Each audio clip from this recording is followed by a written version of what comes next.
Want to make a FaceTime audio call on your iPhone? Here are 3 easy ways to do it. First method, using the Contacts app. Open the Contacts app on your iPhone.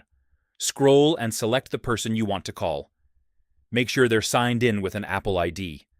Now, long press the call icon.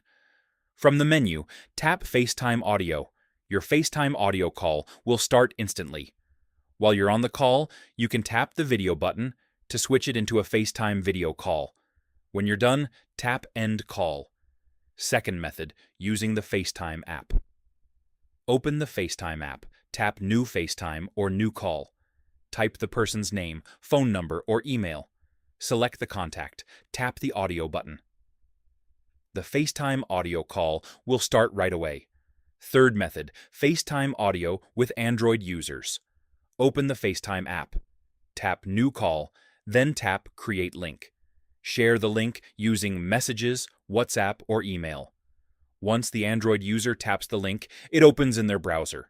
They can join your FaceTime call from there.